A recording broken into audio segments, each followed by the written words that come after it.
चली है मरने के लिए घर से निकल करके खेतों से जंगल की तरफ, लेकिन दिल में विचार आ रहे परमात्मा कि क्या खबर थी हमें एक बेटा बिना, जीवन मेरा भूलिए हो जाएगा, क्या खबर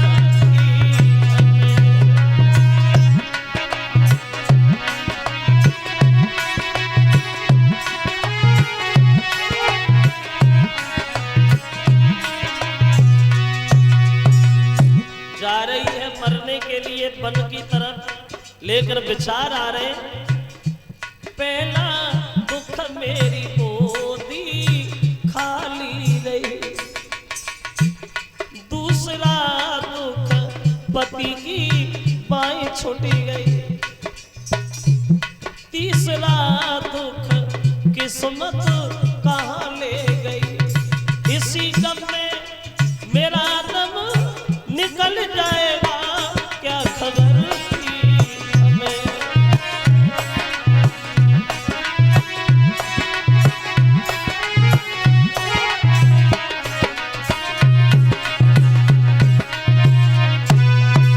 चली है मरने के लिए खेतों से जंगल में प्रवेश करी गई, अकस्मात देवर्षि नारद सामने खड़े हो गए। कौन हो? पागलों की तरह भागती जा रही हो, पागल हो, जीवधारी भयानक रहते वन में, कोई शेर तुम्हें उठा ले जाएगा, कोई सब डस लेगा, पीछे लौट जाओ। तो बड़ी रानी खड़ी हो गई, बोली महाराज हम तो मरने आए हैं, आत्महत्या करने आए हैं। तो नारद जी बोले बुद्धि खराब है, मरने आई, पागल है बेटी, जो पत्ता एक बार डाली से छूट करके जमीन पे गिर जाता है वो पत्ता कभी दोबारा डाली में नहीं जुड़ पाता। इंसान क्रोध में आकर के जान तो दे देता है, लेकिन उसकी आत्मा को कभी शांति नहीं मिलती बेटी।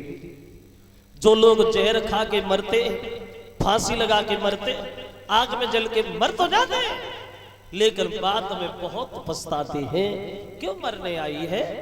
तो कहने लगी महाराज हमारे कोई लड़का नहीं होगा इसलिए। तो नारद हंसने लगे, हाँ लड़का नहीं होगा इसलिए, मर जाएगी तो क्या लड़का हो जाएगा, अरे घर जा। बोली महाराज मैं नहीं जाऊंगी। क्या? बिल्कुल नहीं जाऊंगी। तो नारद को तरस आया, बोले बेटी अगर बच्चे के दुख में मरने आई है तो तू घर चली जा, अब हम तुझे वचन देते हैं कि अब तेरे लड़का होगा। बड़ी रानी ने सुना तो हंसने लगी, बोले आज हमारे समझ में आया कि महात्मा भी खूब झूठ बोल रहे थे, काय को बातों में बहका रहे हो महाराज, हमारे लड़का क्या होगा, हमारे जब नहीं हुआ तो पति की शादी करा दी हमने दूसरी, मेरी सौती घर में बैठी है, बरसे हो गई उसके भी आज तक कुछ हुआ नहीं, आप कह रहे हमारे। नारद जी बोले हाँ बेटी तुम्हारे, महात्मा कभी झूठ नहीं बोलते हैं बेटी, और जो झूठ बोलते हैं वो दूसरे को नहीं बल्कि खुद को ही धोखा देते हैं। मेरी बात सुन ले, मेरी बात समझ ले। और बोले कि तेरी गोदी में, कि तेरी गोदी में लला एक आई आई लौट आई है।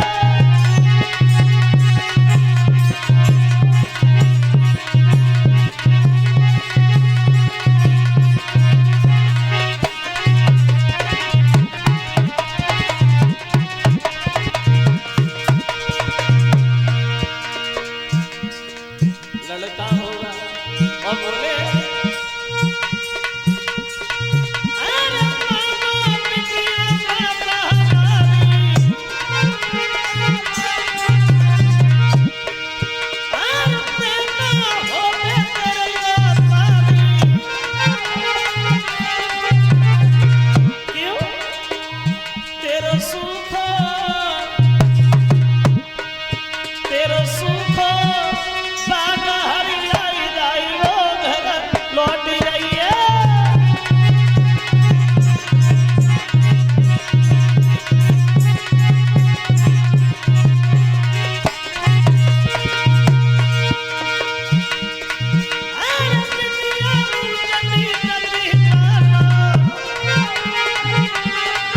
अरे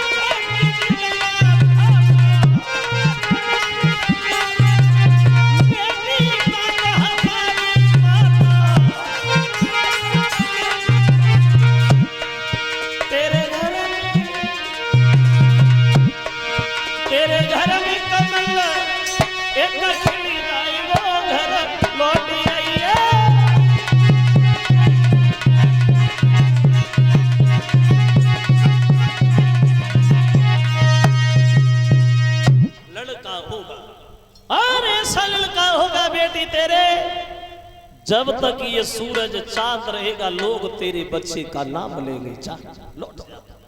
और लड़का ना हो तो ना ये कुआ कहीं गया है ना तू कहीं गई है, फिर चली जाना, कूद जाना, मर जाना। जाओ लौट जाओ। लौटे आई, महात्मा की बात सुन करके और मान करके घर लौटे आई और टूटी सी चारपाई पे आकर के लेट तो गई, लेकिन पूरी रात नींद नहीं आई। वही महात्मा की बातें ध्यान में आने लगी। परमात्मा, कौन सा वो दिन होगा जब एक नन्हा सा बालक मेरी गोद में खेलेगा? कौन सा वो समय होगा जब सब लोग हमें सम्मान की दृष्टि से देखेंगे? कौन सा वो समय आएगा जब मेरे नन्हा सा पुत्र पैदा होगा?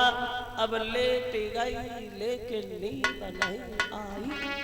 बड़ी रानी घर में अब लेट गई घर जा, और रात भरी नींद न आई।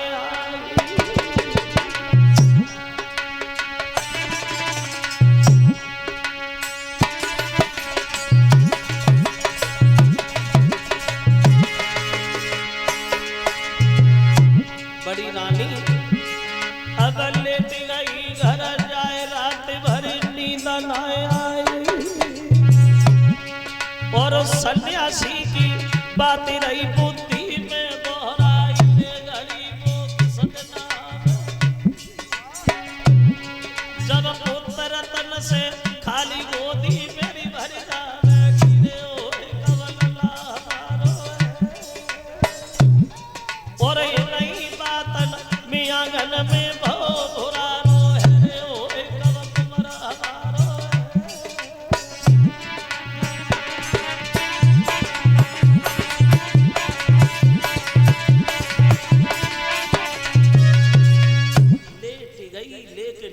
नहीं आई।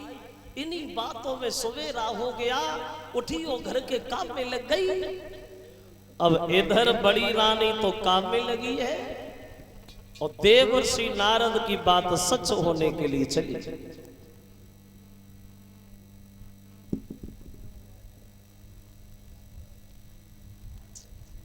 अब काम में लगी है लेकिन नारद की बात सच होने के लिए चली। सुबह ही सुबह महाराज ने घोड़ा सजवाया, ये शिकार खेलने चले वन में। अब पूरे दिन शिकार में लगे रहे। शाम को जब घर वापस आए तो ये काफी लेट हो गए ने, रात हो गई। रात तो देखा कि छोटी रानी के महल के किवाड़ बंद है, तो दरवाजे पे खड़े होकर के किवाड़ खटखटाने लगे।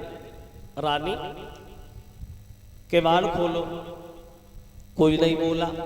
उत्तानपाद ने फिर आवाज लगाई, अरे सब लोग सो रहे हो क्या? अरे किवाड़ खोलो ना। अब किवाड़ कौन खोले? वो छोटी रानी जो है